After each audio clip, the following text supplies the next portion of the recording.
Bueno, buenos días a todas y a todos. El día de hoy, siéntense por favor. Le pedimos al general Oscar David Lozano Águila, que es el responsable del Tren Maya, que viniera el día de hoy a la mañanera para que nos pueda explicar lo sucedido el día de ayer. Entonces, primero tendríamos la exposición del general y después están aquí con nosotros la Comisión Nacional del Agua. Está Efraín Morales, que es el director general, el ingeniero Aaron Mastache, que es subdirector general de Infraestructura Hidroagrícola, y Heriberto Montes, que es gerente de Aguas Superficiales de Conagua. Ellos nos van a platicar de un programa único, importantísimo, que es la tecnificación del riego agrícola, que ya inició, un trabajo muy importante de generar acuerdos con los distritos de riego, y es histórico porque nunca se había hecho un programa así en nuestro país. Se va a recuperar agua de riego para distribuirla principalmente para el consumo humano. Bueno, entonces primero el general Águila y después Conagua. Adelante, general. Gracias, señora presidenta. Con su permiso, señora presidenta, muy buenos días a todas y a todos. Agradezco sinceramente la oportunidad de dirigirme a ustedes para informar con total transparencia lo sucedido el día de ayer, 19 de agosto del 2025, en la estación Izamal, Yucatán. En ese sentido, me permito comenzar con lo más importante. Todas las pasajeras y todos los pasajeros de los trenes 304 y 307 involucrados en este percance se encuentran bien. La seguridad de cada persona que viaja con nosotros es y seguirá siendo nuestra prioridad absoluta. Si me lo permiten, van a ser cuatro láminas que voy a explicar. Más adelante en la siguiente, si me ayudan, por favor, voy a platicarles cómo se dio la secuencia del hecho, cómo se activaron los protocolos de seguridad y el programa interno de protección civil, cómo atendimos a los pasajeros y cuáles son las conclusiones a las que arribamos después de la revisión de lo que sucedió el día de ayer en Izamal. Primeramente, quiero explicarles gráficamente, si me permiten el micrófono para explicarlo mejor. Gracias, me siento un poquito más cómodo estando así. En la siguiente lámina, por favor. Aquí quiero que vean cómo se dan los movimientos de los trenes. El tren 304 que viene de Cancún toma la vía directa porque la posición del aparato de cambio de vía que ustedes ven en este lado izquierdo, aquí se nota claramente cómo está en posición directa. Y el tren del tren 307 está estacionado en el andén. Antes de entrar a vía, los garroteros toman una fotografía y verifican visualmente que este aparato se encuentra en posición. Esto es muy importante, es un trabajo que hace el garrotero para garantizar que no haya posibilidad del accidente. Los aparatos de cambio de vía se mueven de manera automatizada. ¿Desde dónde? Desde el puesto de control zonal en Mérida. De tal suerte que cuando el centro de despacho de trenes le dice al maquinista que es una mujer, le dice a Janet que avance, Janet visualmente verifica que esté en posición el aparato y entra con su tren. Este es lo que hace la entrada en la vía 4 y intempestivamente cuando pasa el segundo buggy del coche número 3, el aparato cambia de posición completamente. No es que se haya separado un poco la aguja.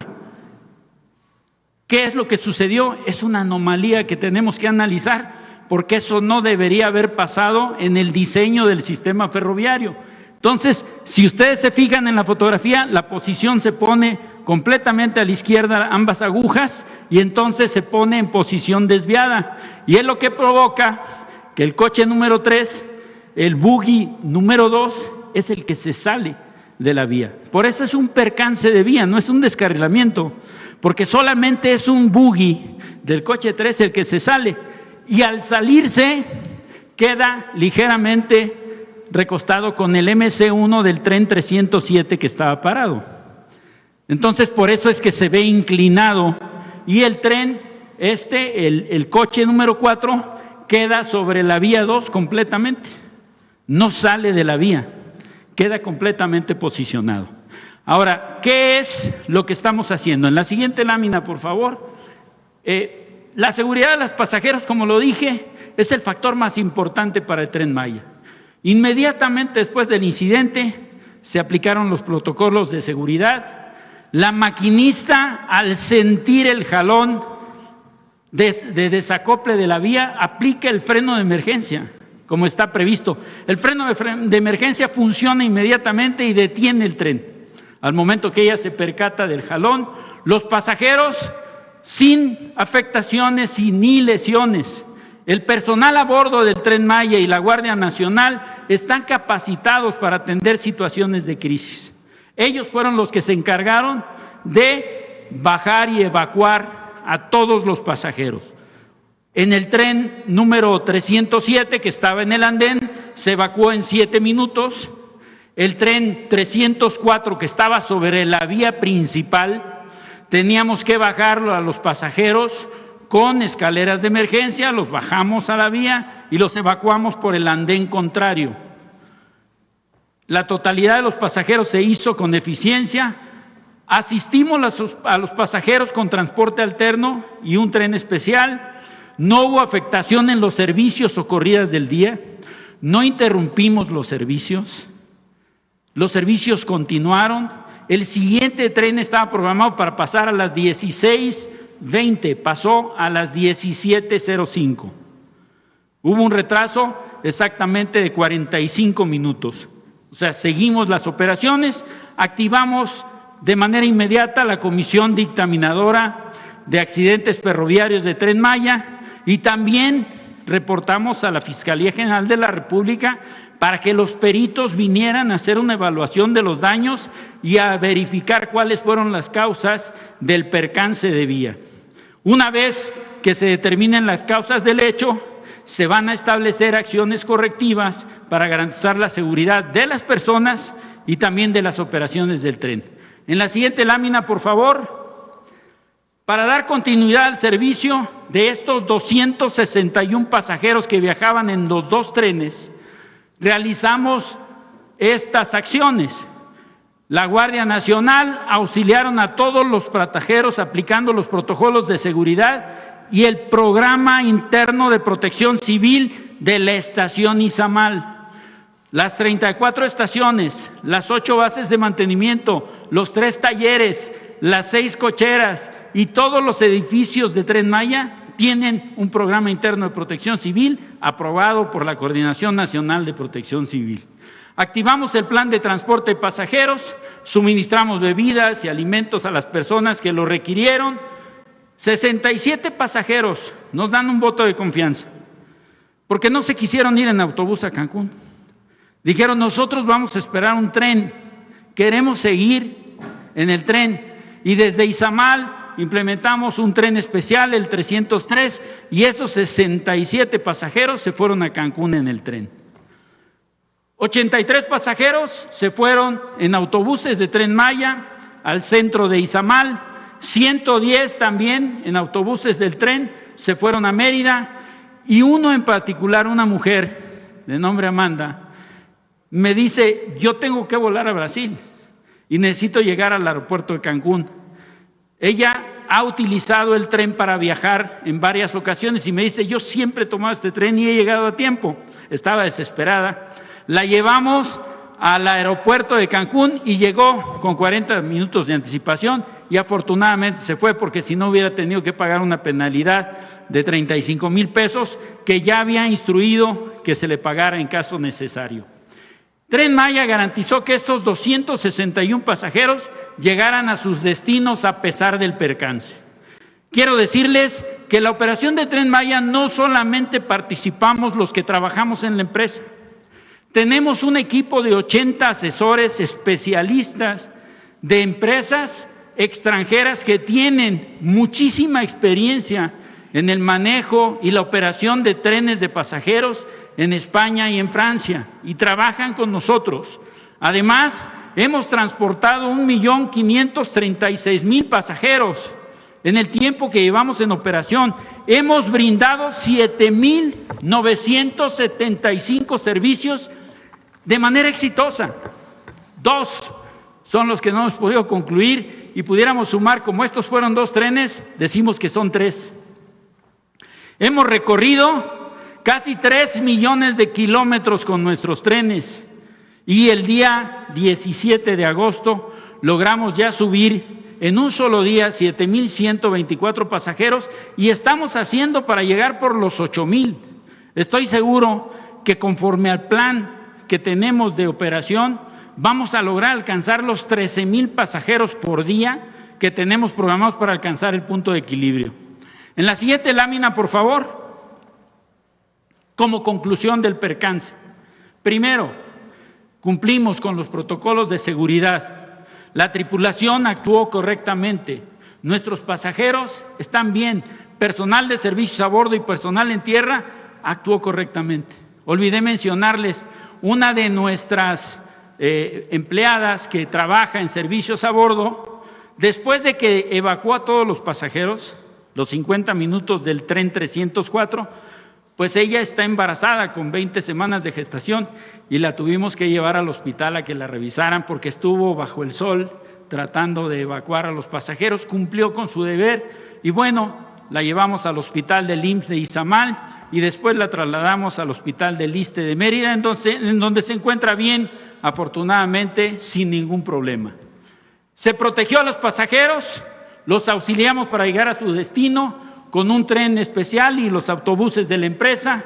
Todos los pasajeros se evacuaron con rapidez y seguridad. En ningún momento se puso en riesgo la seguridad de las personas.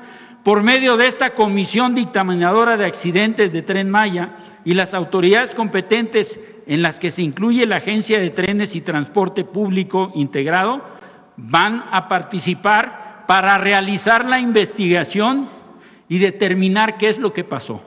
¿Por qué ese aparato de cambio de vía durante el paso del tren se mueve completamente a posición desviada si estaba en directa?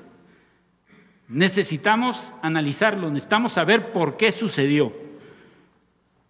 Para garantizar que no se repita una situación similar, ¿qué es lo que estamos previendo como medidas iniciales? Colocar una sujeción mecánica, lo que llamamos bridas o clamp, en los aparatos de vía para evitar este movimiento anómalo o no autorizado. Porque con los motores de aguja que son 5 en un cambio de vía, empujan la aguja y la colocan, la acoplan en la vía y aseguran de manera mecánica que no se mueva. Por esa razón los trenes pasan con seguridad. Aquí lo que pasó es que los 5 motores de aguja se accionaron para regresar a la aguja durante el paso del tren a posición de desviada y por eso es que se desvían esos 2 coches. Solamente se salió de la vía un buggy. Cada uno de los trenes tiene 2 buggies. Cada uno de los coches, el coche 1, 2, 3, 4 tienen 2 buggies. De los 8 buggies, solamente 1 se salió de la vía. El segundo del tren del coche número 3 que vimos en el esquema. También estamos tratando de establecer un segundo mecanismo de comprobación de acople por medio de un dispositivo mecánico que tendremos que trabajarlo con la empresa Voestalpine y Alstom, que son los responsables de la instalación de los sistemas de seguridad y de circulación ferroviaria del Tren Maya. Es cuanto, señora presidenta, por el Tren Maya. Muchas gracias por su atención. Gracias. Adelante, Fra.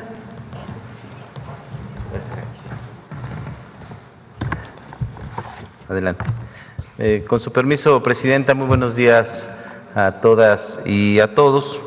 El día de hoy vamos a presentar los avances del Programa Nacional de Tecnificación, al cual hemos llamado México se Tecnifica. Es un programa que se encuentra enmarcado entre las instrucciones que nos ha dado la presidenta para garantizar el derecho humano al agua en nuestro país. Si podemos pasar a la siguiente lámina, por favor. Bien, siempre es importante recordar que una parte muy importante de esta acción radica en que el 76% del agua que utilizamos en el país se utiliza precisamente en el tema de la agricultura. La meta es una meta que no tiene precedentes en la historia de nuestro país, que contempla la tecnificación de más de 200,000 hectáreas. ¿Cuáles son los objetivos de este programa? Por un lado, producir más alimentos con menos agua y por el otro lado, recuperar alrededor de 2.800 millones de metros cúbicos que, como lo ha mencionado en este espacio la presidenta, representan el equivalente a 3 veces el suministro de agua durante un año para la Ciudad de México. También quisiera aquí destacar que se trata de un programa que no solamente no tiene precedentes en el país, no tiene precedentes en el mundo. No hay ningún programa de tecnificación que esté vinculado a recuperar agua para destinar esta agua al consumo humano. De tal manera que se trata de una visión de avanzada, se trata de un programa en el que México es punta de lanza a nivel mundial. Y la otra parte muy importante que quisiera destacar es que no solamente se trata de un programa innovador en términos de visión, también es un programa con un componente participativo muy importante, porque este programa se ha construido de la mano con los gobiernos de los estados, con los gobiernos municipales, pero quizá el elemento más importante es la participación que han tenido los productores a lo largo de todo el país, quienes han participado de una manera muy activa para la definición de las obras que se van a realizar en cada uno de los distritos de riego. Y también aprovechar este espacio para reconocer el excelente trabajo que están realizando nuestros compañeros ingenieros militares, quienes tienen a su cargo una parte de las obras que se están realizando en distintos lugares del país. Quisiera también cederle el uso de la palabra, si me lo permite, presidente Aarón, para que nos dé un poco más de detalles sobre los avances y los alcances de este proyecto, y al final compartiríamos con ustedes un video que ilustra en qué consiste este programa. Gracias. Con permiso.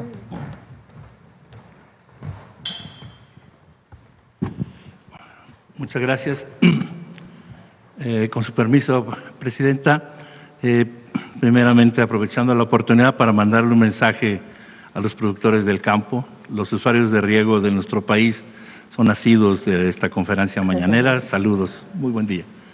Bueno, con este programa, ¿cuál es la problemática que vamos a atender?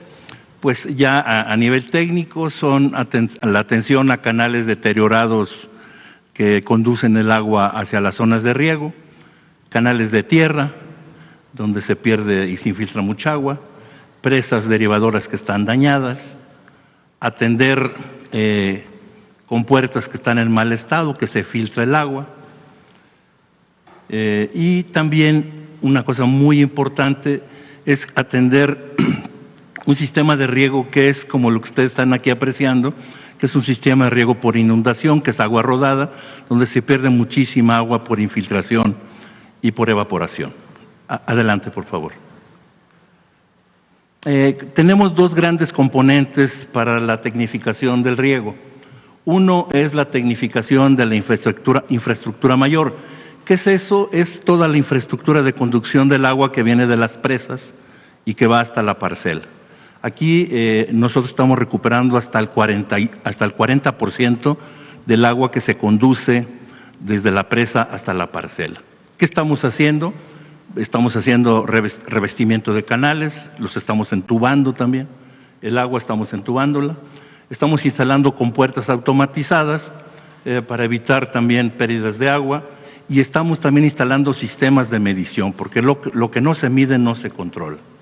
Otro gran componente que tenemos es la tecnificación ya en la parcela, ya donde está el propio productor, donde estamos recuperando hasta el 55% del agua.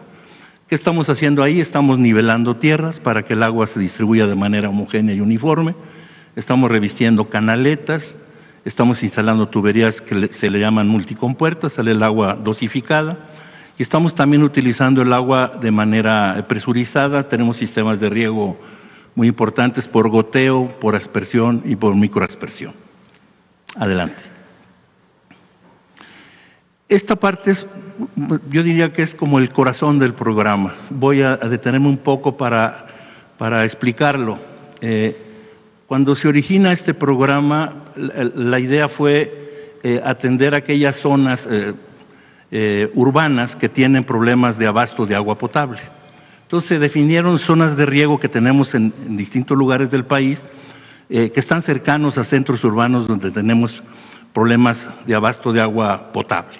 Voy a poner algunos ejemplos. Por ejemplo, el primero que está ahí, el distrito de riego de Pabellón en Aguascalientes, pues está atendiendo todo este trabajo que estamos haciendo con ellos, es recuperando volumen para otorgarla y para darle esta agua a Aguascalientes y su zona metropolitana, por dar un ejemplo, que tiene fuertes problemas de abasto de agua. Los siguientes son los 3 distritos que tenemos en el Valle del Mezquital, en Hidalgo, el 03 de Tula, el 100 de Alfajayucan y el de Jacuba. Aquí, como ustedes saben, la zona metropolitana del Valle de México, pues está creciendo de manera exponencial y sobre todo la zona de crecimiento va hacia el estado de Hidalgo. Pero también obviamente tenemos crecimientos muy altos en el estado de México y algo en la Ciudad de México. Esto es también para recuperar volumen de agua para estos lugares. En Chihuahua tenemos 2 distritos de riego, en Delicias y en Valle de Juárez. Me detengo un poco en el Valle de Juárez porque está muy cercano a Ciudad Juárez, que tiene también problemas fuertes de abasto de agua para consumo humano, y vamos a apoyar también con esta recuperación de volúmenes. También tenemos los 2 distritos de riego que estamos apoyando en Sinaloa, uno en el norte, que es el de Río Fuerte y en Mochis, y otro en Culiacán, en la zona centro. Y también destaco el que sigue, que es el del Alto Río Lerma en Guanajuato. Aquí distrito de riego estamos trabajando de manera paralela, también dentro de la Conagua, la construcción de un acueducto que va de la presa Solís a León, que nos va a servir esta agua que vamos a recuperar del distrito de riego para otorgar agua a Celaya, Salamanca, Irapuato, Silao y León. Es decir, aquí inclusive se está trabajando ya de manera paralela para tener el uso de esta agua en el muy corto plazo. Tenemos el distrito de riego de Morelia, también para apoyar con agua a la ciudad de Morelia, el distrito de riego 020. Los 2 distritos fronterizos allá en Tamaulipas para apoyar con agua a las importantes ciudades de la frontera ahí de Tamaulipas con Estados Unidos, Matamoros, Río Bravo, Reynosa. Un proyecto que inició desde la administración pasada con el presidente López Obrador, el proyecto de agua saludable para la laguna, que el agua que viene para ese proyecto se deriva de la recuperación de agua del distrito de riego de la comarca lagunera. Los 2 distritos de riego que están en la zona sur de Sonora, el distrito de riego que está en la zona del río Mayo, el distrito 38, y otro que está en el Valle del Yaqui. Y también tenemos un distrito de riego que abarca todo el estado de Morelos para abastecer de agua a la zona metropolitana de Cuernavaca, Cuautla y Jojutla. Estos son los principales focos de intervención del Programa Nacional de Tecnificación de Riego. Adelante. ¿Qué avances llevamos hasta este momento? Quiero decir que hemos venido trabajando ya desde el primer día de este gobierno, ya llevamos 10 meses en operación y ya tenemos 6 proyectos en ejecución. Los primeros 5, como mencionaba hace un rato, director general, los estamos trabajando junto con el apoyo de los ingenieros militares de la Sedena. Estamos trabajando en los 2 de Sinaloa, en el Río Fuerte, Sinaloa, Culiacán, Mochis y Culiacán. También estamos trabajando ya en Tamaulipas, en los 2 distritos de riego fronterizos, 025, 026, y estamos trabajando ya en Guanajuato, en el distrito de riego 011, y también estamos trabajando, completando la tecnificación al 100% del distrito de riego 01 en Pabellón, Aguascalientes, que es el primer distrito de riego que hubo en nuestro país. Y adicionalmente a estos 6 proyectos, tenemos ya 10 que están en licitación, es decir, ya muy pronto, algunos este mes, otros en septiembre y otros en octubre, ya vamos a empezar las obras correspondientes. ¿Por qué están estas fechas? Porque hay que recordar que los distritos de riego están en operación, es decir, estamos tecnificándolos, pero también están produciendo alimentos. Entonces, Tenemos que hacerlo de manera muy coordinada con los productores para que no lastimemos y no afectemos la producción que ellos tienen. Adelante.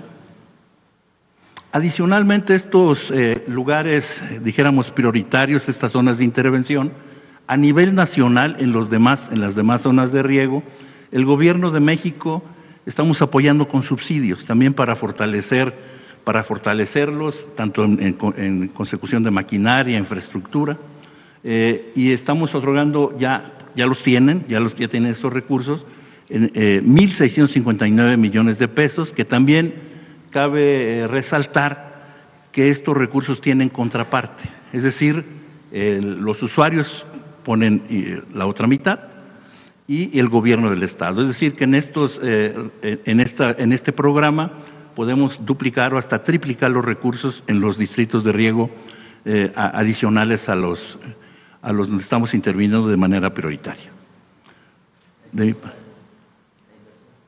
Bueno, la inversión en total, decíamos, son alrededor de más de 60,000 millones de pesos en toda la administración. Muchas gracias. ¿No van a informar del programa? ¿Para apoyos? Okay. Bueno, preguntaba si ya era toda la presentación.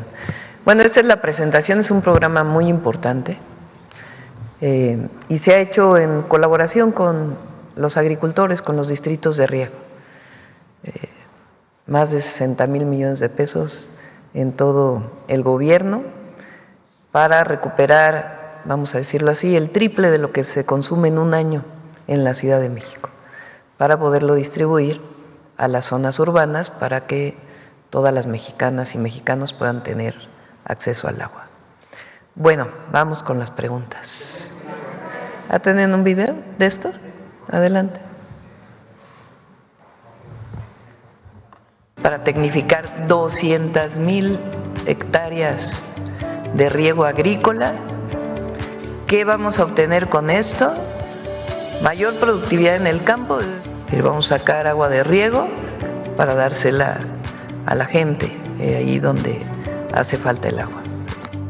El Gobierno de México ha puesto en marcha el Programa Nacional de Tecnificación de Riego, único en el mundo, ya que transformará el campo mexicano para aprovechar cada gota de agua y que el ahorro se pueda destinar a consumo humano. En nuestro país, el 76% del agua se utiliza en el sector agropecuario. Sin embargo, de esa cantidad, el 34% se pierde debido a que la infraestructura de riego se encuentra en malas condiciones y casi la mitad de los canales son de tierra, lo que provoca pérdidas por filtración y evaporación. Por eso, nuestra meta es modernizar más de 200,000 hectáreas, superficie mayor al total de la Ciudad de México y el doble de Hong Kong. Con una inversión de más de 60,000 millones de pesos a lo largo del sexenio, fortaleceremos la soberanía alimentaria al producir más alimentos con menos agua. Para lograrlo, ya se realizan obras integrales que incluyen el revestimiento y entubado de canales, el mejoramiento de caminos y el equipamiento de plantas de bombeo. Además, se contempla la reubicación de pozos profundos, la construcción de canaletas y la instalación de sistemas de riego por goteo, aspersión y microaspersión, así como la nivelación de tierras. En total, el programa beneficiará a 225,000 productoras y productores agrícolas, modernizando la infraestructura para ahorrar la mitad del agua que se utiliza en la actualidad. Hasta el día de hoy, ya comenzaron los trabajos en Alto Río Lerma en Guanajuato, en Bajo Río Bravo y Bajo Río San Juan en Tamaulipas, en Culiacán, Humaya en Sinaloa y en Pabellón, Aguascalientes. Con esas acciones se incrementará de manera significativa la producción de maíz, frijol, jitomate, chile, cebolla, papa, garbanzo, sorgo, trigo y otros cultivos fundamentales en la mesa de nuestros hogares. Con este programa vanguardista y con visión de futuro, el Gobierno de México reafirma su compromiso con un campo mexicano moderno, innovador, así como en el uso sustentable del agua para que nuestras hijas, hijos y nietos puedan heredar un país con esperanza y prosperidad compartida. En la Cuarta Transformación, el derecho humano al agua es una realidad. Gobierno de México. Muy bien. Adelante, vamos con las preguntas. A ver, con agua. Buenos días, Presidenta. Hans Salazar, de Noticiero en Redes. A propósito y aprovechando la presencia de pues los servidores públicos de Conagua. Pues quisiera preguntar lo siguiente. Tenemos la información de que en las comunidades afrodescendientes afromexicanas de los municipios de Santiago Pinotepa Nacional y Santa María Guazolotitlán, perdón, hay un proyecto pendiente ahí desde el sexenio pasado, y eso quisiera saber sobre esta información. Hay un estudio incluso en el tema de preinversión para la factibilidad de construcción de distrito de temporal tecnificado La Arena, así está denominado. Este proyecto, bueno, pues es de hace unos años que no se ha podido concretar de acuerdo a la información que tenemos, y sería la pregunta si se tiene. Esto es como objetivo desarrollar infraestructura hidroagrícola que permita aprovechar técnicas de riego tecnificado y asesorías productivas, y busca mitigar daños provocados por fenómenos meteorológicos extremos como los huracanes que ha habido y que afectaron severamente a la población de esta zona y su cultivo. Pues es una atención para 9,000 hectáreas de cultivos y pastizales. Preguntarles sobre este tema si se tiene contemplado. Sí, lo que se presenta aquí es donde ya existe riego agrícola. La tecnificación de ahí donde ya hay riego agrícola, en los distritos de riego. Además, hay otros proyectos de posibilidad de incorporar riego agrícola en zonas de temporal. Conagua está haciendo un gran trabajo en lo que llamamos el Plan Lázaro Cárdenas, que incluye esta zona. De hecho, vamos a estar ahí el fin de semana, vamos a ir a Ometepec para instalar el plan de justicia del pueblo Musgo. Esta es parte de esa zona que está entre Oaxaca, o en el límite de Oaxaca y de Guerrero. Entonces, ahí se está haciendo rehabilitación de plantas de tratamiento, en fin, varias acciones que está haciendo Conagua, y consideramos esta que estaba planeada. ¿Le puedo proporcionar la información? Sí, por favor. Bueno, dejar la información. Sí. Y también de preguntar sobre, también tenemos la información de que en la comunidad de San Miguel Bocanegra, Zumpango, en el Estado de México, hay pobladores ahí, aproximadamente de 3,000 pobladores habitantes, enfrentan desde hace 3 años, ellos así lo externan, una crisis de desabasto de agua debido a que el único pozo en el que contaba ha quedado obsoleto e insuficiente para cubrir las necesidades de esta población, y bueno, ellos están pidiendo la autorización de la perforación de un nuevo pozo. Preguntarles sobre este tema, si es que tienen contemplado o qué pudieran responderle a esta población, por favor. Sí, decir que en toda la parte de Hidalgo y de la zona metropolitana del Valle de México estamos desarrollando un proyecto bastante ambicioso que tiene que ver con dotar de agua potable, de obras para prevenir inundaciones y también para el saneamiento del río Tula. Dentro de este plan que se está desarrollando tenemos una estrecha comunicación con los municipios y con el gobierno del estado, y se han estado priorizando todas las obras. De ese caso en particular te pasamos la información, ahorita si quieres al final nos dejas el dato. Gracias. Pero decir que estamos detectando precisamente todos estos pozos que se encuentran en una condición de deterioro para poder rehabilitarlos, y forma parte de este plan integral que además contempla una inversión bastante considerable. Muchas gracias, director. Le agradezco. Gracias, presidenta. Y puedo preguntarle de otro tema. Del tema del día de ayer, presidenta, del nuevo mecanismo para la distribución y entrega de los medicamentos que se garantiza el abasto, pues ayer arrancó, como aquí se ha presentado en la mañanera del pueblo, preguntarle cuál es el reporte del primer día de esta distribución que, bueno, pues ha causado bastante expectativa en la gente, e incluso he visto en las redes sociales de lo que hemos publicado, de lo que se inició ayer, que efectivamente incluso están constatando la llegada, porque la gente está muy a la expectativa de los que se encargan de esta distribución de las rutas, y que es algo no solo innovador, sino que se espera precisamente que se haga un avance. Sí, a ver si tienes un videíto ahí, ¿no?, que nos mandaron los del IMSS Bienestar ayer. De los 8,061 centros de salud que hay en el país del IMSS Bienestar, ayer se entregaron medicamentos e insumos médicos en 3,043 centros de salud de las 23 entidades. En su primer día, este avance de entrega representa el 37.75% de unidades de primer nivel surtidas. En total se entregaron 3,801 kits de medicamentos e insumos médicos, y vamos a pasar Son videos que nos mandaron del proceso del día de ayer.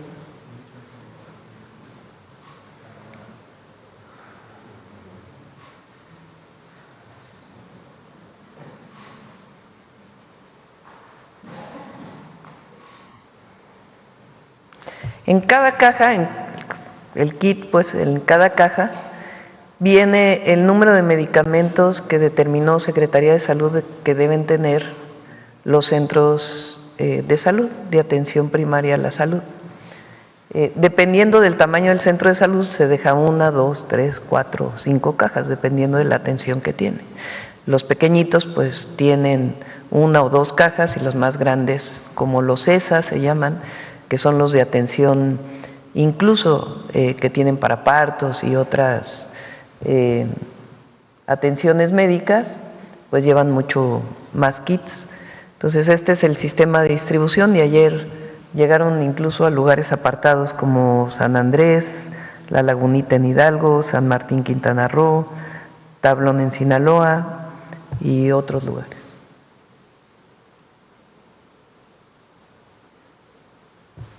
Listo. Y ya para el cuidado de precisamente que se esté entregando y que no haya lo que antes había, que eso era se llegaban a veces los medicamentos, pero empezaba la corrupción. Había comités y todo este tipo de vigilancia, ¿verdad? ¿Aún? Sí. IMSS Bienestar tiene hoy un equipo territorial, vamos a llamarle, que se consolidó ahora que entramos al gobierno. Entonces, IMSS Bienestar tiene un director por estado. O sea, está Alejandro Schwartz, que es el director general, y está el doctor Ábalos, que es su director médico, y está Cris García, que es su director administrativo. Cada estado, de los 22 que ahora son, o 21 estados y la Ciudad de México, que son parte del IMSS Bienestar, tienen un director estatal. Y de ahí, dependiendo del tamaño del estado, tienen directores regionales.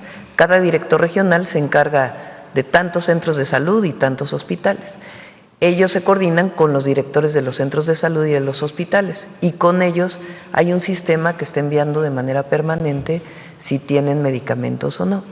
¿En qué avanzamos ahora o cuál es la gran diferencia? Antes solamente el director médico de un centro de salud decía, me faltan estos 10 medicamentos y entonces desde el almacén se hacía una distribución solo de los 10 medicamentos que faltaban.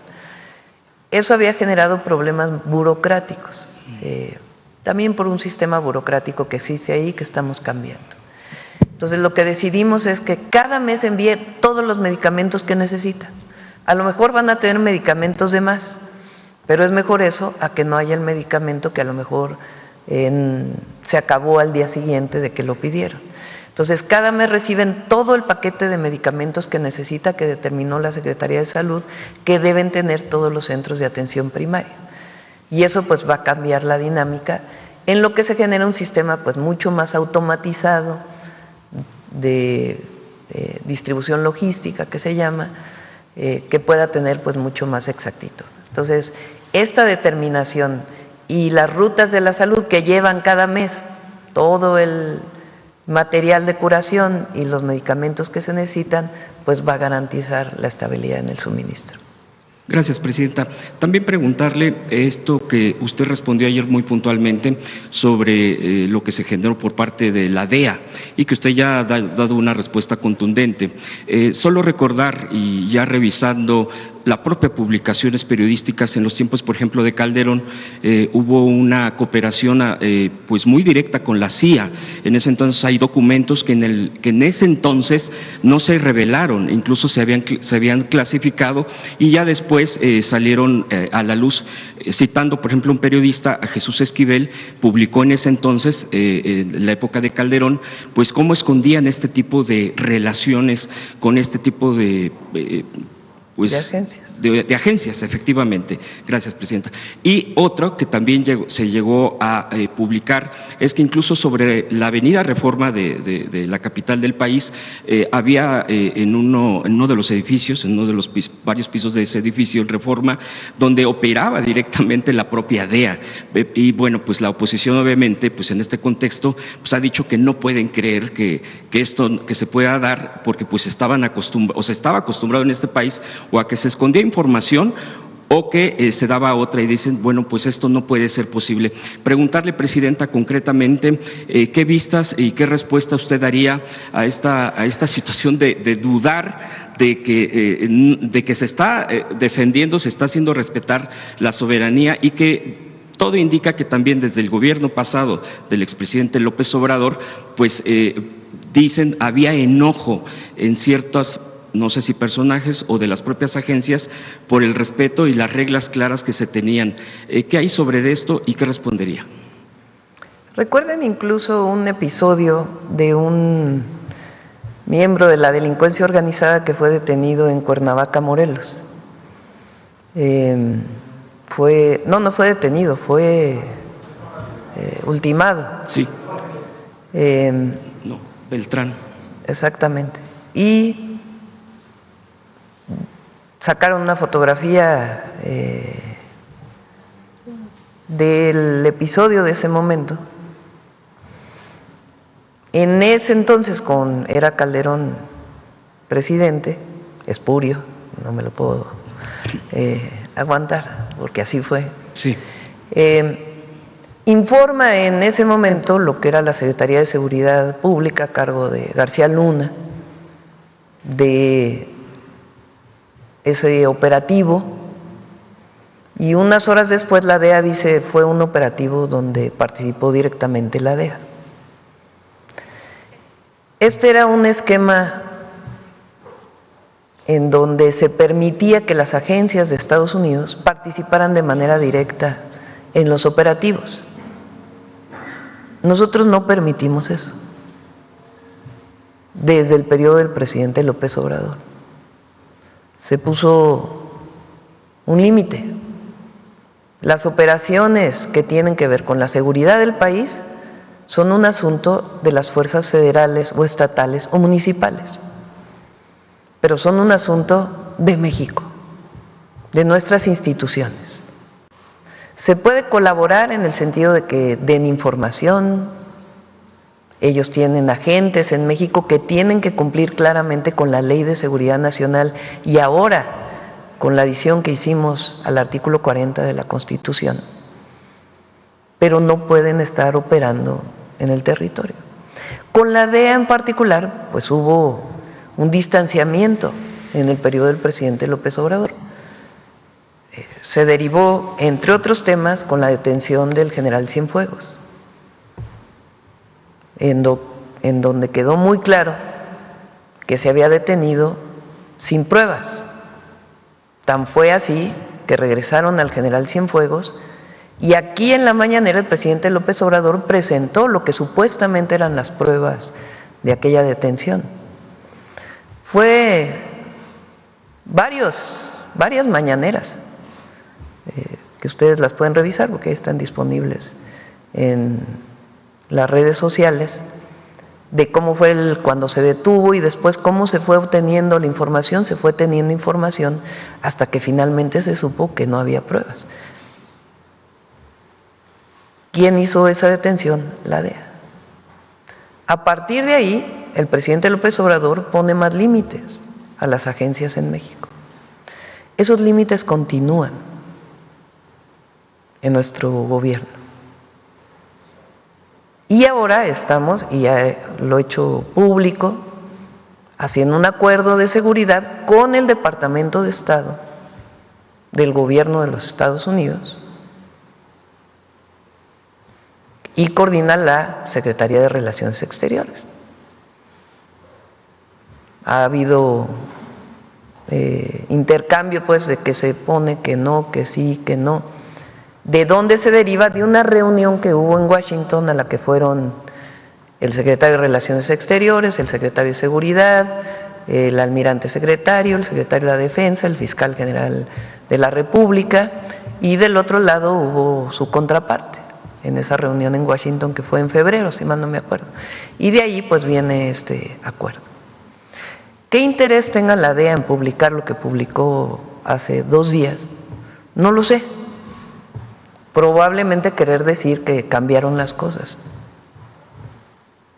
Entonces, lo que tiene que quedar muy claro al pueblo de México es que la presidenta nunca va a poner en riesgo la soberanía, jamás. Y que colaboramos, nos coordinamos, pero nunca va a haber subordinación. Y que en particular la relación con Estados Unidos está coordinada en el caso de seguridad a través de este acuerdo que se está tomando. Y de una coordinación permanente que existe entre el Comando Norte y el Ejército Mexicano o la Secretaría de la Defensa Nacional y la Marina, las instituciones de seguridad del gobierno de Estados Unidos y la Secretaría de Seguridad, y hay coordinación e información permanente en un esquema de coordinación de respeto a las soberanías. Entonces, por eso, cuando sale el comunicado de la DEA, pues no tiene nada que ver con la realidad. Lo que hay es el acuerdo de seguridad que está ya por culminarse con el Departamento de Estado de los Estados Unidos. ¿Perdón?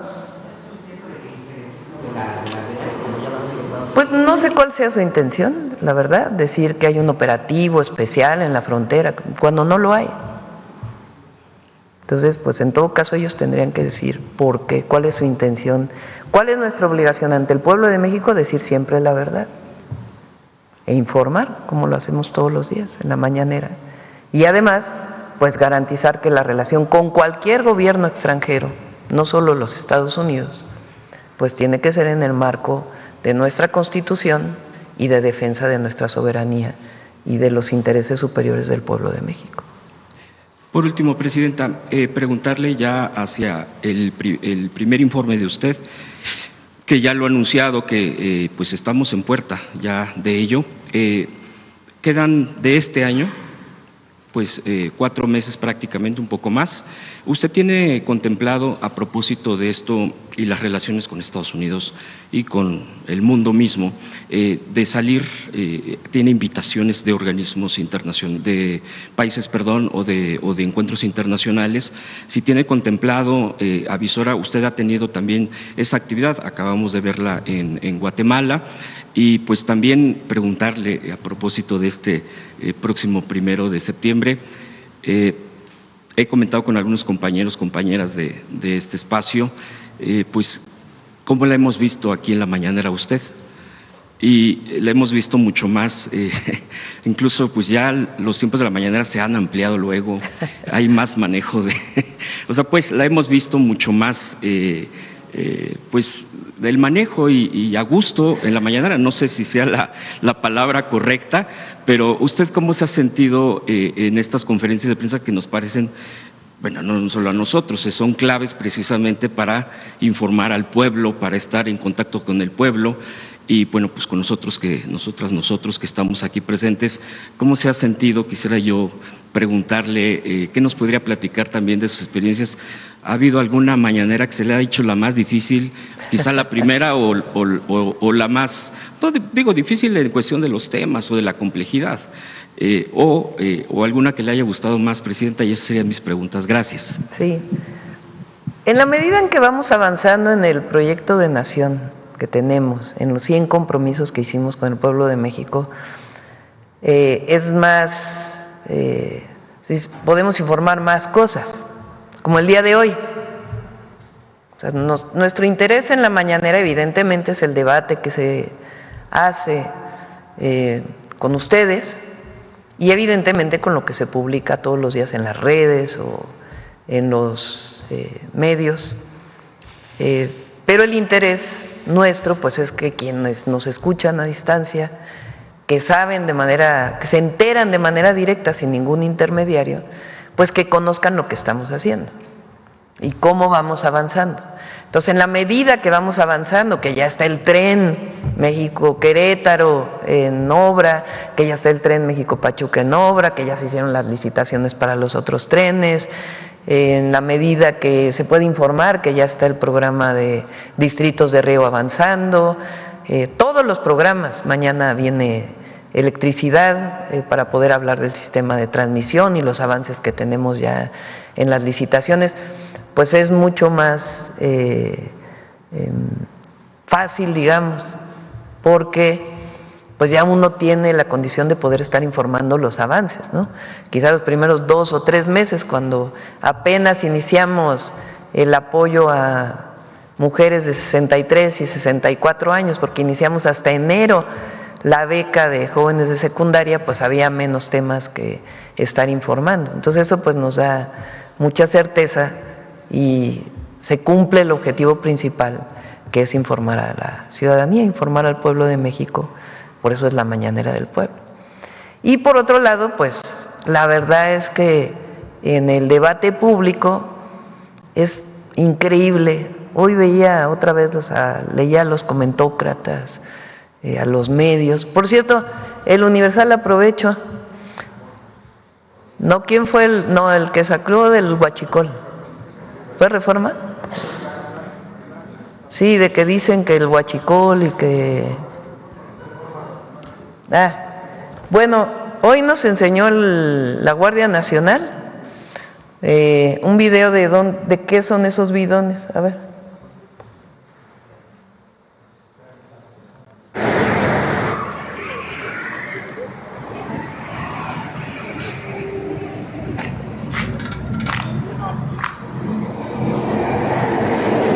Es agua.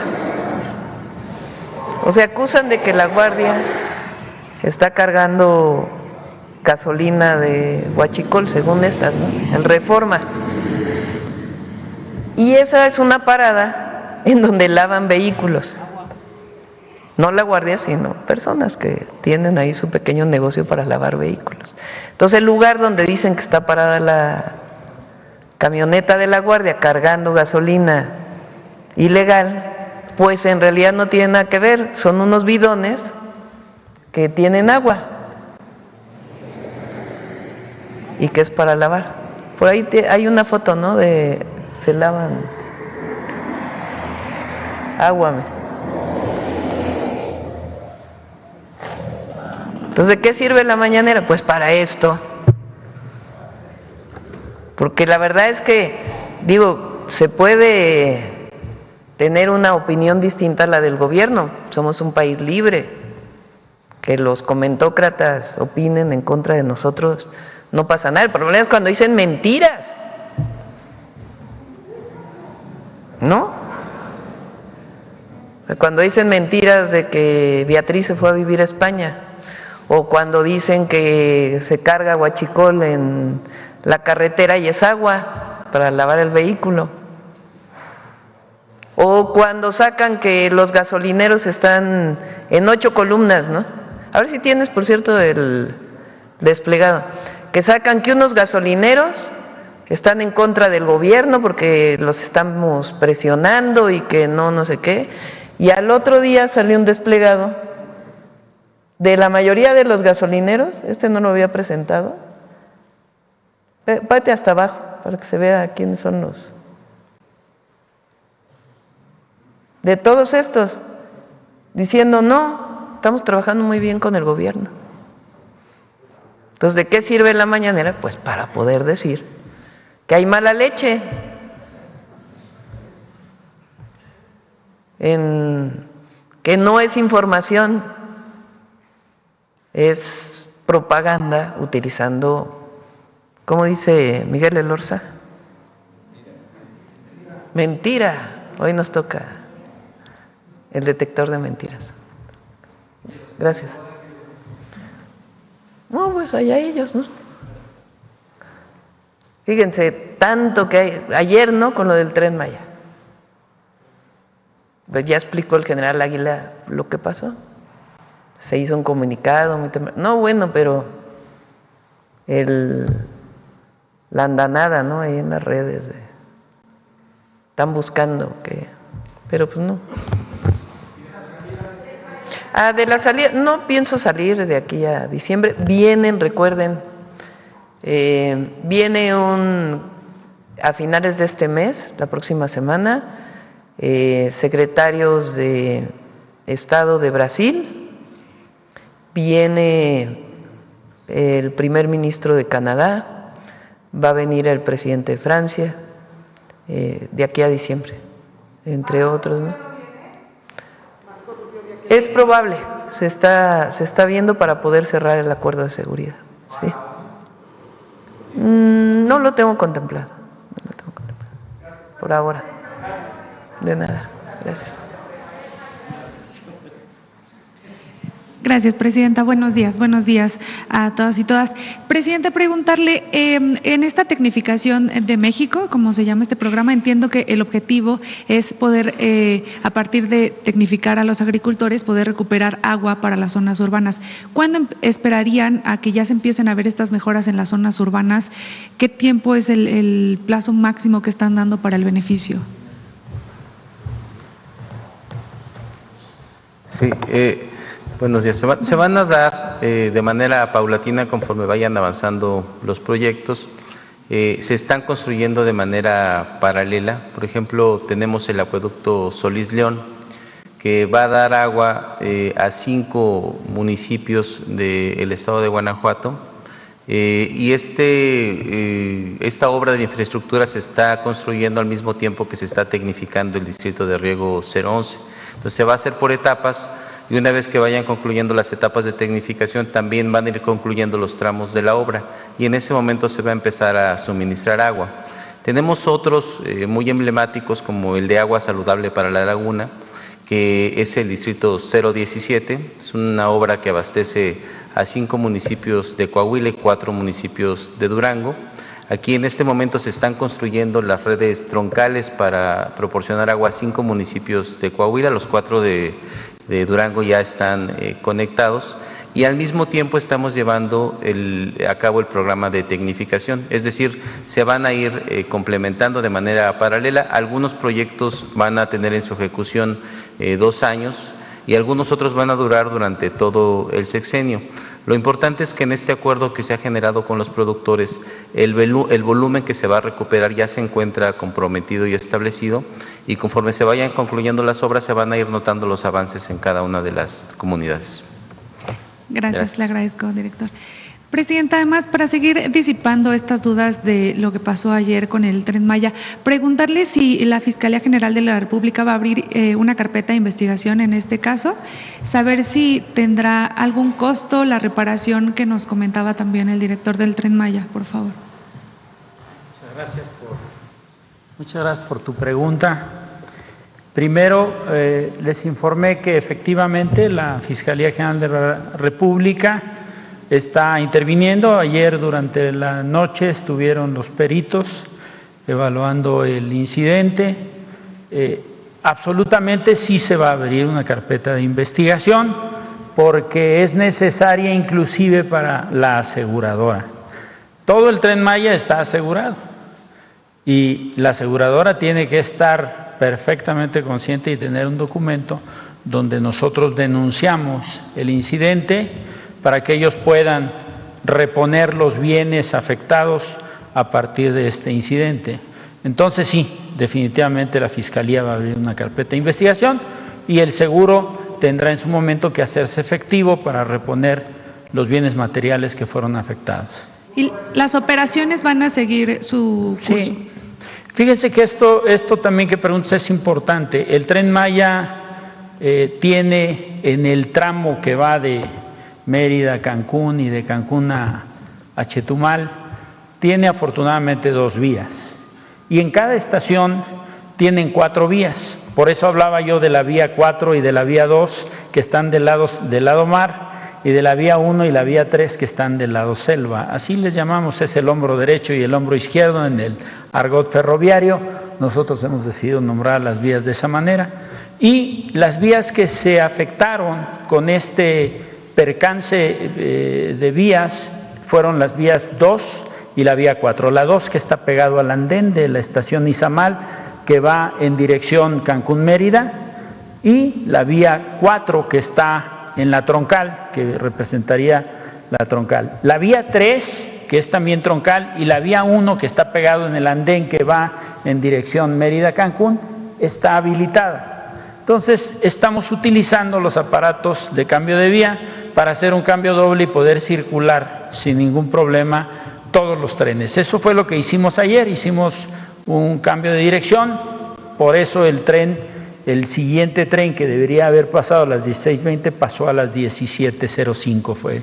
Entonces ninguna operación se interrumpió. El último tren pasó a las 21:56 ahí en Izamal, precisamente porque recuerden que es un sistema y una afectación provoca retrasos en todos los demás trenes porque los cruces se tienen que programar. Es importante que sepan que el servicio está restablecido, que la seguridad está garantizada y que no hay de ninguna manera por qué alertar con el funcionamiento del tren. El funcionamiento del tren está operando hoy con todos los servicios programados. A ningún pasajero le vamos a quedar mal el día de hoy. Todos los trenes van a pasar.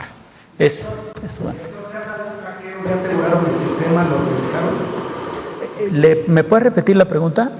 Se habla de un supuesto hackeo al sistema del Tren Maya. ¿Ustedes ya revisaron el sistema o activaron el protocolo? Sí, el sistema como tal, el sistema de señalización ferroviaria, es un sistema que está a cargo de Alstom.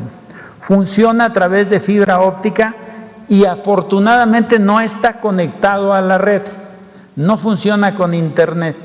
Funciona de manera interna y precisamente para garantizar que no se afecten los servicios de señalización ferroviaria, nos tomamos la libertad de aceptar que no se conecte a la red. Inclusive todas las instalaciones que están dedicadas para los sistemas ferroviarios, que son 107 casetas, que son cuartos técnicos principales y auxiliares que están en las 34 estaciones, en las bases de mantenimiento, en los talleres, y las instalaciones que nosotros tenemos también, como los puestos de control principal o central, los puestos de control zonales, que son 4, todos esos sistemas y la base de datos secundaria están integrados de manera armónica y no tienen conexión a un sistema de internet público. Esta es solamente como un intranet, como funciona a través de la fibra óptica, no hay posibilidad de hackearlo. ¿Cuántos son los daños? Todavía no han sido cuantificados los daños. Los daños, de acuerdo a lo que yo personalmente revisé, es uno de los bogies del coche número 3 que tendremos que reponer. Repito, está asegurado todo el sistema ferroviario, los pasajeros inclusive están dentro del seguro institucional y ustedes deben de saber que para que se haga todo el aseguramiento, el sistema ferroviario tiene que certificarse. Hay una entidad que se llama Evaluador Independiente de Seguridad que revisa todo lo que está construido. Debemos de presentar el dossier de calidad de cada obra, de cada pileta, de cada uno de los componentes de los viaductos, de los puentes, de la infraestructura, de los terraplenes, de las vías, de las estaciones, que se tienen que certificar por ley. Y por esa razón, y bueno, también porque así se nos fue instruido, porque la legislación ferroviaria en realidad no pide una certificación tan meticulosa como la que está haciendo el Tren Maya. Eso nos da la garantía de que todos los sistemas ferroviarios deben de funcionar a la perfección. Por eso es importante que lo que se determine de lo que sucedió el día de hoy, de que los motores de aguja empujaron a la aguja a posición desviada, tiene que resultar de la revisión de las comunicaciones, lo que sucedió en el puesto de control zonal, lo que atestiguaron los conductores, la propia Janet, que es la conductora. Tenemos solamente 2 mujeres, me da mucho gusto, hubiera querido tener más, pero bueno, 2 mujeres, y a ella le tocó desafortunadamente tener que enfrentar este evento, y creo que lo hizo con mucha entereza y lo hizo perfectamente siguiendo los protocolos. ¿Alguna otra pregunta? Gracias. Aparatos de vía, no tengo, perdón que no tenga el dato en la cabeza, pero imagínense, en cada estación hay 8 aparatos de vía. 8 aparatos de vía. En cada de las 34 estaciones. Cancún tiene todavía más, Mérida tiene más. ¿Por qué? Porque Cancún tiene 10 andenes, Mérida tiene 8. Entonces, dependiendo del tamaño de la estación, es el número de aparatos de vía. Entonces, tenemos aproximadamente, y digo, voy a hablar de 600 aparatos de cambio de vía. Todos los aparatos de cambio de vía están certificados. Lo que sucedió aquí no es un problema con el aparato de cambio de vía. Lo vuelvo a ratificar. Lo que pasó aquí es el funcionamiento del motor de aguja. El motor de aguja que fue accionado desde el centro del puesto de control zonal se puso en posición directa. Cuando pasa el tren, el sistema detecta que está pasando un tren. Si alguien quisiera presionar un botón para hacer o mover el aparato a desviada, el sistema automáticamente lo bloquea. Entonces no es posible que alguien haya podido accionar y decir, lo pongo en desviada para afectar el tren. Es decir, no hubo una intencionalidad. ¿Qué falló? Algo falló en el sistema de señalización, porque el aparato de vía recibió alguna señal para que los motores accionaran y empujaran la vía a posición, las puntas de la aguja a posición desviada, cuando el tren estaba circulando en posición directa. Por eso los dos primeros coches y el primer buggy se van en posición directa en la vía 4 y el segundo buggy del coche 3 entra en desviada. Entonces ya se imaginan lo que sucede, y por eso el coche se pone como en diagonal, porque lo está traccionando por una vía y él está circulando por otra. Y hay una parte que se queda conectado solamente por el sistema de tracción, por lo que conocemos nosotros como cigüeñal, desde que se conecta es la flecha. La flecha permitió que no se desprendiera prácticamente el acoplamiento del coche 3 del coche 4, porque el coche 4 entra a la vía 2 y sin problemas, ¿sí? Pero porque lo está traccionando, y entonces el 3 queda diagonal y acostado prácticamente sobre el MC1, que es la cabina de tracción del tren 307. Gracias. Lo expliqué hace un momento. Es muy importante el dictamen que tiene que dar la comisión dictaminadora de accidentes ferroviarios.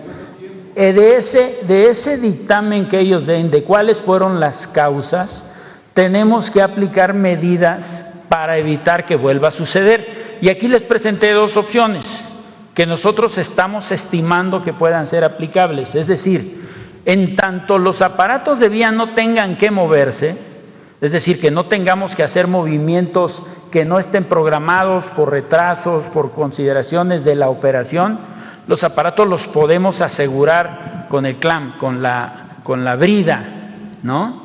Y eso permitiría que aun cuando alguien o el mismo aparato le mandaran una señal para que se mueva, no se va a mover porque va a estar asegurado. Y segundo, que dentro del sistema del motor de aguja podamos poner un mecanismo que haga un doble aseguramiento. Lo que hace ahorita es cuando se desplaza la aguja, el motor de manera neumática empuja la aguja y fija, entra un seguro para fijar que no se mueva la posición de la aguja y de esta manera permanezca en la posición directa o en la posición desviada. Si además de eso le metemos un seguro adicional, es posible garantizar que no se vuelva a presentar un caso. Lo que buscamos es cero incidencias. No me gusta comparar, pero en todos los países, y les voy a hablar de España, en el 2022, 175 casos similares como el que enfrentamos nosotros en un año. En Estados Unidos, más de 1,600 casos de descarrilamientos en diferentes lados con consecuencias diferentes. Alguien mencionaba el Brightline, que no ha tenido incidencias, pero el hecho de chocar con un vehículo es una incidencia. No lo podemos minimizar. Es importantísimo que también se mantenga la seguridad. ¿A qué apostamos en el Tren Maya? A la seguridad a través del confinamiento, a la seguridad a los sistemas de señalización ferroviaria, a la seguridad que otorgan los puestos de control automatizados. Estamos enfocados y tenemos aparte la seguridad física que nos da la Guardia Nacional.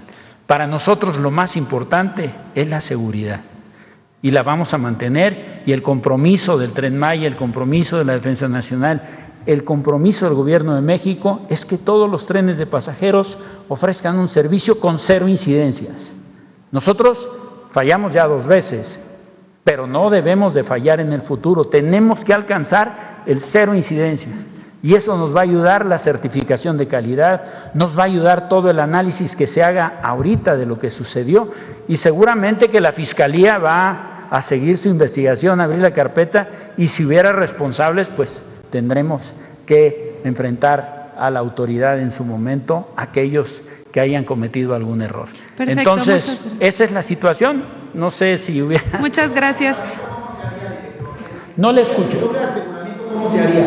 En el caso del tren ligero se maneja, aparte del automático, hay una palanquita, que es el doble aseguramiento. Carlos Guzmán de 4 Media Telecomunicaciones, buen día, director. Le comentaba, el ejemplo que yo tengo más cercano es el del tren ligero Ciudad de México. A raíz de que sucedió hace algunos años, se acuerda la doctora Sheinbaum, un accidente, una salida de vía, vaya. ¿En dónde? En el tren ligero. En la estación tasqueña hay una palanquita que desde entonces le puso, ese es el que nos decían que es el doble aseguramiento. Es el automático y es el manual que cuando llega al tren ligero hace el cambio de vía, se jala una palanquita y automáticamente una parte del riel cambia hacia el otro lado. Es preguntarle si en el caso del Tren Maya, en lo que se averigua la causa, lo que pasó, se podría poner un aseguramiento manual para que, aunque tarde unos minutos más, se tenga más seguridad para que el tren pueda manejar eso. Gracias. Creo que no me expliqué bien hace rato. Cuando me refería a poner un aseguramiento físico, me refería a colocar la brida. Ese es el doble aseguramiento. El primer aseguramiento es el que hace el motor de aguja cuando asegura y fija la aguja. Pero si además físicamente llega un garrotero e instala un candado, una brida, que es lo que tú sabes, ese es el segundo aseguramiento. Obviamente, ¿qué implica? Pues implica desplegar muchísima gente para hacer ese aseguramiento. O también nos obliga a no mover los aparatos de vía en las operaciones que se realicen, ¿no? Y limitar los movimientos del aparato de vía, porque el componente crítico de un sistema ferroviario son los ACV, los aparatos de cambio de vía en cualquier parte del mundo. Es un tema que tenemos nosotros que atender y estoy seguro que vamos a lograr la cero incidencia. Ese es el doble aseguramiento que mencionas.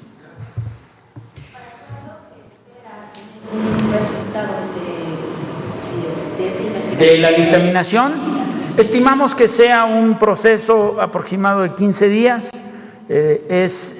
Intervienen muchos técnicos, es una cuestión de análisis técnico profundo que tiene que hacer de todo lo que sucedió. Se analizan, como decía, las grabaciones, las órdenes que se dieron en el centro de despacho de trenes, en el puesto de control zonal, lo que contestaron los maquinistas, lo que sucedió en el evento y qué fue lo que reportaron, si se aplicaron o no los protocolos, todo se tiene que revisar. ¿Por qué sucedió esa llamada para hacer el cambio del aparato de vía? ¿Debido a qué? Si fue una deficiencia del sistema de señalización ferroviaria, movió el aparato de manera automática. Puede ser, y para eso va a haber un perito electromecánico, puede ser una falla eléctrica, no lo sabemos. Alguna señal que le mandó para hacer ese cambio, porque es completamente anómalo cómo operó. No es decir que se haya separado un poquito. Si ustedes vieron en la fotografía, cambió de posición directa completamente a desviada, o sea, empujó todas las agujas para el otro lado cuando el tren estaba circulando. Eso no es normal. Por eso es importante que se haga el análisis. Bien, gracias. Gracias. ¿Tiene pensado cómo enfrentar esta difusión que se ha hecho para quienes son escépticos todavía de utilizar el Tren Maya? Quiero pedirles una disculpa porque como soy soldado soy medio sordo y de repente como que no entendí. Si le dan el micrófono, es que he estado mucho tiempo con ruidos y de repente por eso grito porque no escucho. Me disculpo con ustedes. Bueno, me presento Olga Ojeda Alajut, corresponsal de área del Istmo, Imagen de Veracruz. Le preguntaba, con todo esto que se ha difundido en los medios del accidente y con todavía los escépticos sobre el Tren Maya, no sé si tienen pensado alguna campaña o cómo piensan pues contrarrestar esta imagen que se ha dado. Qué bueno que me haces esta pregunta. Yo creo que nuestra presidenta ha sido muy directa en estos temas. Yo creo el hecho de estar aquí el día de hoy es una gran publicidad, es una gran respuesta que podemos dar de decirle a la gente que el Tren Maya va a seguir funcionando. Eso es primero. Decirle a la gente que no está comprometida la seguridad en su transporte. Y mucha gente tiene reservados viajes el día de hoy y los van a hacer. No estamos dudando de que nuestros pasajeros se van a subir al tren y estamos también trabajando de manera coordinada a través de la Secretaría de Turismo, que es muy entusiasta, la secretaria Josefina, implementando una serie de medidas de publicidad con la finalidad de que de manera conjunta como bloque el gobierno federal y las empresas sectorizadas, tanto a Defensa como a Marina, podamos entrar en esquemas de publicidad que no sean tan onerosos y que nos permitan tener mayor cobertura. Entonces, Visit México, la iniciativa Descubre Mundo Maya y otras iniciativas que ha implementado la Secretaría de Turismo y que estamos nosotros incorporados con ella. Ahorita vamos a iniciar con una participación en los roadshows en Estados Unidos, iniciamos con Chicago y Toronto, y vamos a participar en muchos eventos donde la Secretaría de Turismo lleva la mano y nos permite a nosotros ingresar en esos esquemas, inclusive con descuentos que nos consigue la propia Secretaría de Turismo. Entonces, de verdad estamos optimizando el uso de los recursos y estamos garantizando poder difundir qué es lo que estamos haciendo en Tren Maya. Y otro aspecto, los secretarios de turismo estatales también nos ayudan muchísimo, especialmente en aquellos estados que tienen gran derrama económica por el turismo, como Quintana Roo, Yucatán, Campeche, que ha mejorado muchísimo la afluencia de turistas, Chiapas y Tabasco, que también están teniendo resultados importantes. El trabajo es en equipo, todos estamos haciendo un esfuerzo de publicitar lo que se está haciendo y de convertir al Tren Maya en una herramienta no solamente turística, sino de movilidad que lo utilicen las comunidades. Y estamos ahorita, inclusive, qué bueno que me das la oportunidad de decirlo, estamos trabajando por todo el tramo 7, que son las zonas más pobres del sur de Campeche y del sur de Quintana Roo, que queremos conectarlos para que ellos utilicen el tren de manera regular. Estamos haciendo análisis, estamos haciendo consultas con las comunidades. Ahorita tenemos un grupo un equipo de Tren Maya en Espujil, trabajando con el municipio, con las organizaciones comunitarias, con los ejidos, para darles a conocer el tren y que podamos darles un precio que les permita subirse al tren. Que no vean el tren como algo lejano, que vean el tren como un instrumento de movilidad para ellos, para la gente pobre. Esa instrucción nos dio la presidenta y estamos trabajando también en eso. Muchas gracias, director. Presidenta, preguntarle, se supone o en días recientes sale, ayer específicamente, se reporta que Cibanco va a iniciar una demanda en contra del Departamento del Tesoro por acusaciones de presuntamente apoyar al lavado de dinero a los cárteles. ¿Va a qué, perdón, otra vez? A demandar al Departamento del Tesoro porque lo acusó de tener nexos o ayudar al lavado de dinero del narcotráfico. Lo vi en los medios, no tenemos conocimiento de que lo vaya a hacer, pues está en su derecho, si así lo considera. Ayer lo importante es que se dio más plazo todavía por parte del Departamento del Tesoro para las sanciones que se habían determinado. Y también hay hay ofrecimientos de compra de estos bancos, también me lo informó el secretario de Hacienda, que incluso ha salido públicamente. Correcto. En otro tema, presidenta, el día de ayer en el paradero de Indios Verdes se suscitó un cierre debido a que familiares del niño Emilio, de 8 años, están pidiendo que haya justicia en el caso del pequeño. Hace una semana se suscitó que el niño fue atropellado por una conductora que rebasa apenas la mayoría de edad, que presuntamente iba en estado de ebriedad al momento de conducir, termina atropellando al menor y pues tiene severas afectaciones de la salud. Preguntarle si se le está dando seguimiento a este caso o si han tenido acercamiento ya con la familia. Pido a la Secretaría de Gobernación que se acerque. Si fue Indios Verdes es la Ciudad de México, sí. Normalmente lo atiende la ciudad, pero nosotros intervenimos con la Secretaría de Gobernación para apoyar a la familia. Sí, el caso se dio en la colonia Lindavista, en la Gustavo Madero, pero ayer ya la familia pues cerró avenidas principales para buscar justicia, pero bueno. Sí, los atendemos con gusto. Bien, finalmente, no me presenté, Aurora Castillejos del Sistema Público. Presidenta, finalmente preguntarle, el día de ayer entiendo que se habilitó ya la línea de las mujeres 079, número 1, saber pues cómo está avanzando, contarle a la audiencia para quiénes está enfocada esta línea, qué tipo de apoyo se les está dando. Está funcionando ya desde hace algunas semanas. Lo anunció aquí Citlali, si hay un asunto de emergencia por violencia o asesoría o alguna necesidad de alguna mujer vinculado principalmente por una situación de violencia, puede marcar el 079 y una vez que le contestan apretar el número 1 y ahí hay una serie de telefonistas que están capacitadas y saben a dónde dirigir la llamada. No es solamente la atención en ese momento, sino que si es una situación de emergencia de algún lugar del país, se comunica de inmediato con el 911 de algún estado de la República, con la Guardia Nacional, con la Policía, con la Secretaría de las Mujeres o Instituto de las Mujeres de los estados. Tardamos un poco justamente para poder tener el esquema de atención. Además, si por ejemplo una mujer solicita una ayuda, se le da en el momento y después ya no volvió a llamar o cuelga el teléfono, hay un protocolo para que se le busque nuevamente a esta persona para saber si realmente fue atendida o no fue atendida en su situación. Es un gran esfuerzo en la ciudad. Cuando estuve como jefa de gobierno lo desarrollamos y ahora pues es algo que tiene que ser con las entidades de la República. Y ya está funcionando, 079-1. Nada más, en el futuro podría haber un balance de cómo van estas llamadas de las mujeres. Sí, con gusto le pedimos a Citlali que lo pueda informar. Gracias, es todo, presidente. Sí. ¿Quién más? A ver, vamos ahí para…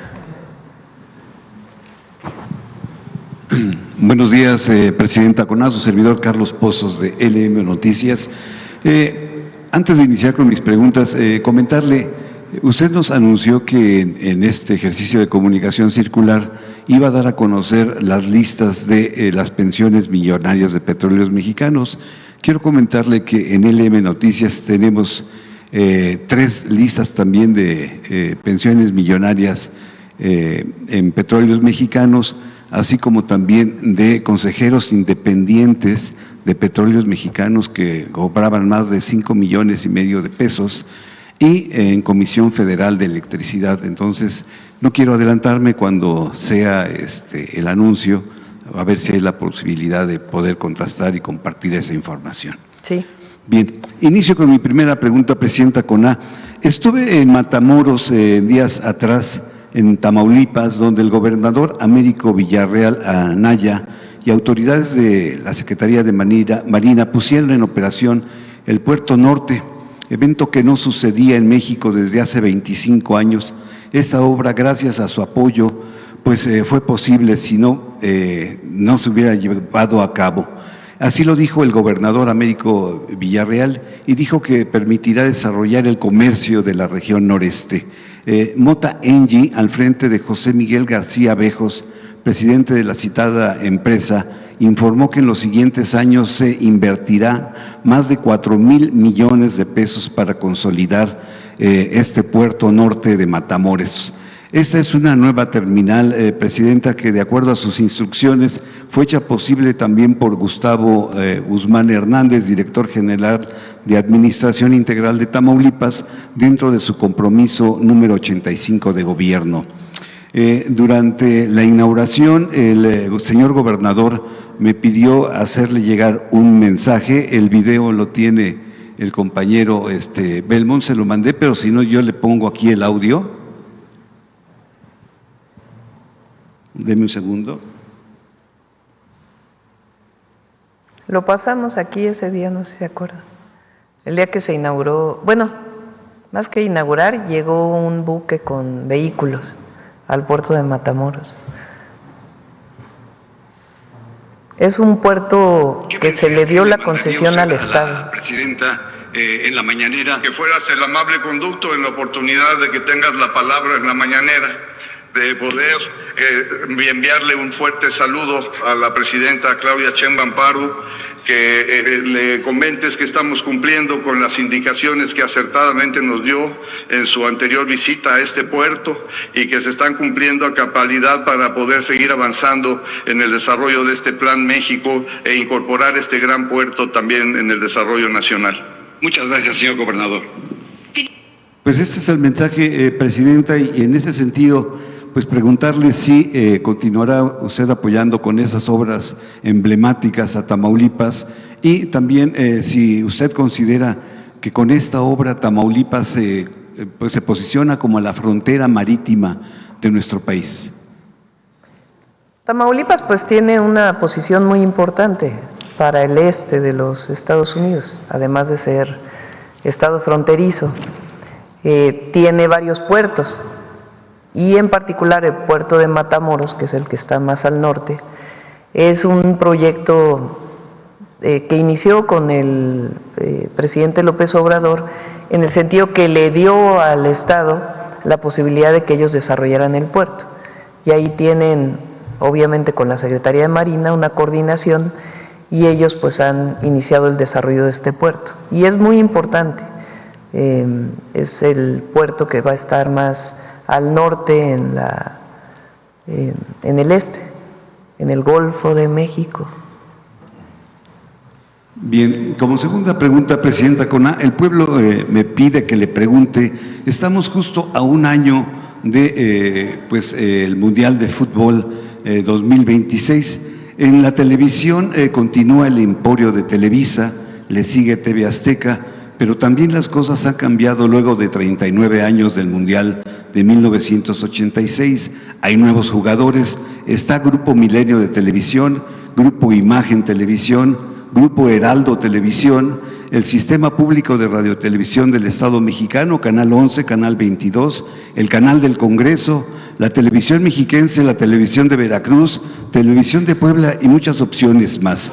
La pregunta es, Presidenta, para todos los mexicanos y visitantes extranjeros del Mundial en el 2026 puedan ver los partidos de fútbol, ¿qué sucederá? En 1986 la transmisión se le dio en exclusiva a Televisa. Ahora con nuevos jugadores en la televisión mexicana, ¿qué acuerdos ha llegado la CEGOP con la FIFA?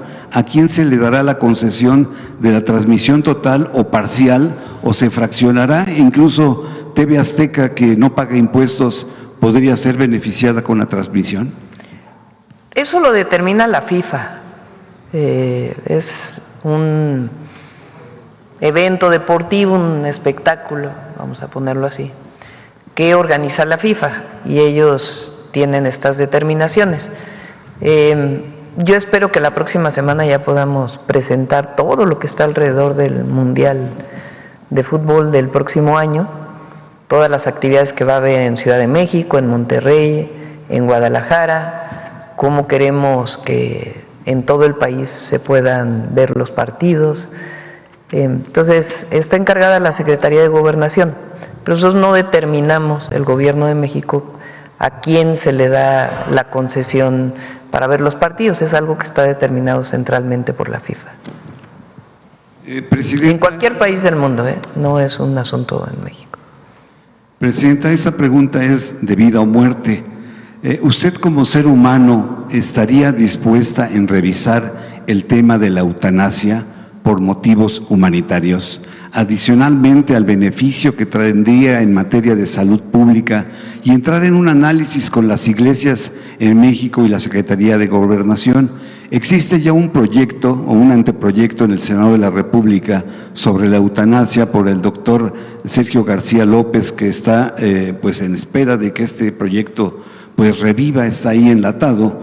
Le pregunto, ¿podría pronunciarse porque se estudie o se revise con la participación de las iglesias, partiendo de que la vida es propiedad de cada persona, así como también la muerte?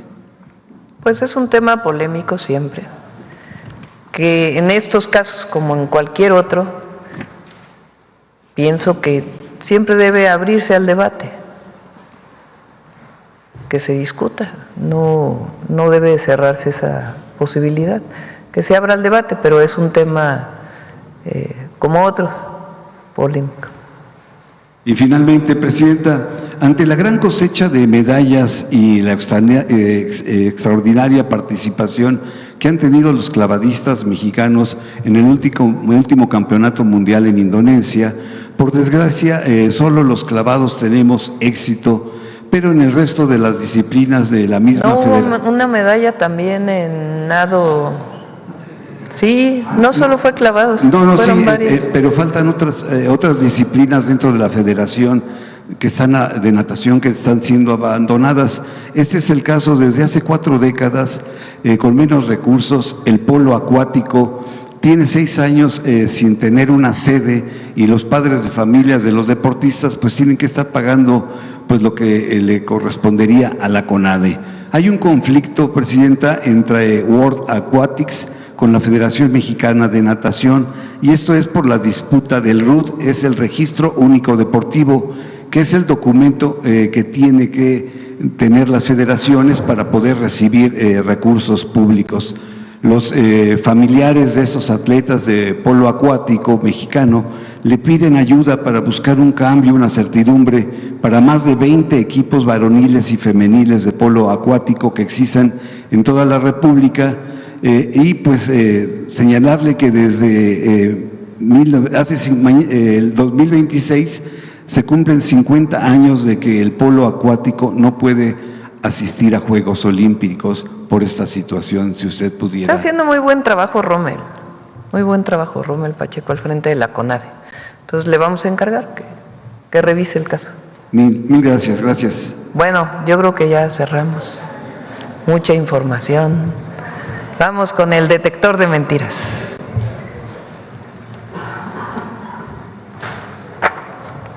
Con su permiso, Presidenta, buenos días a todas y todos. ¿A quién puede molestarle que más de 13 millones de mexicanas y mexicanos salieran de la pobreza entre 2018 y 2024? Luego de que el INEGI diera a conocer los resultados de la medición de la pobreza multidimensional, políticos de oposición, comentaristas y medios de información lanzaron mentiras para poner en duda la metodología del INEGI e incluso la hazaña del modelo económico de la Cuarta Transformación. Veamos el video del detector de mentiras de esta semana.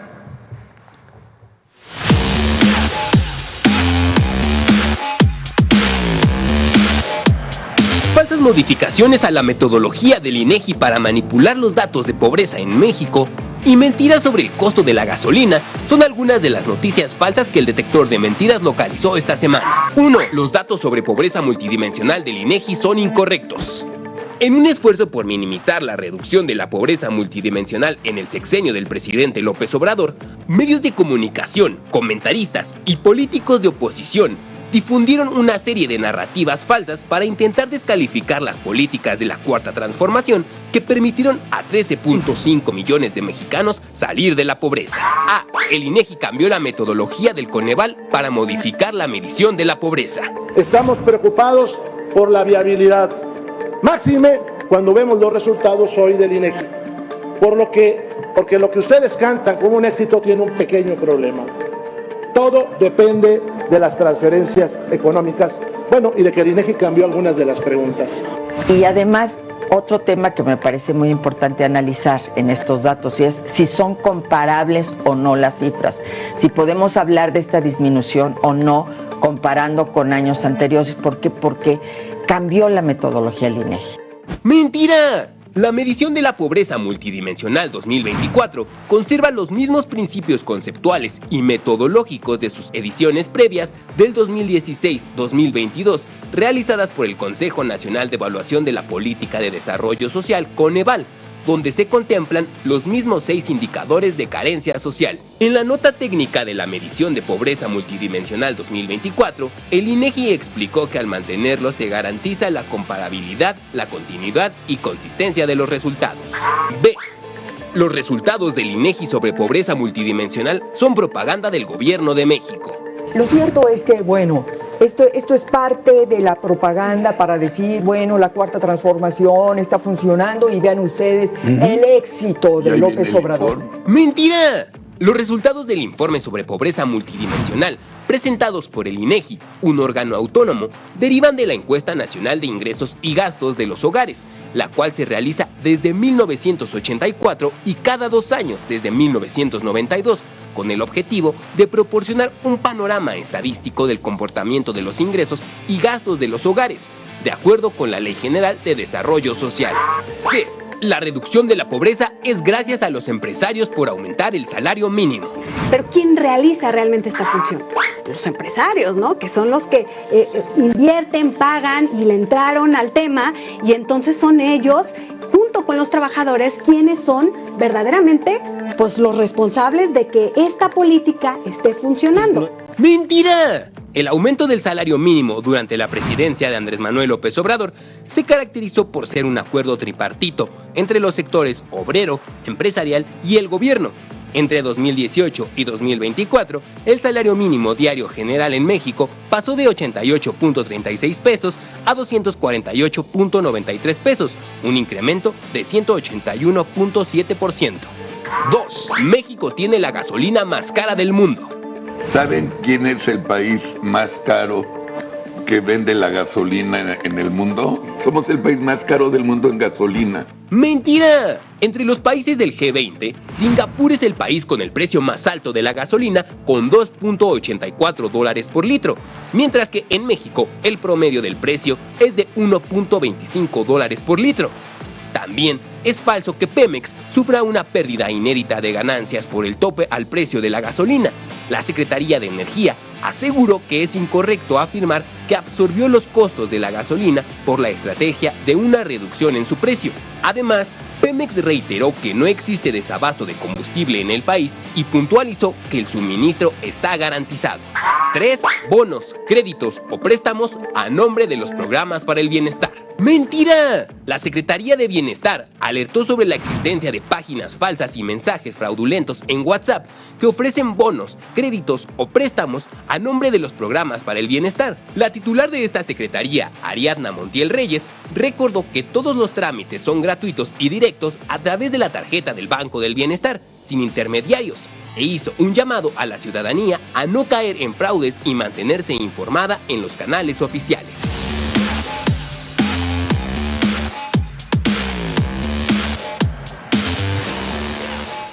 Muchas gracias, Presidenta. Gracias, buen día.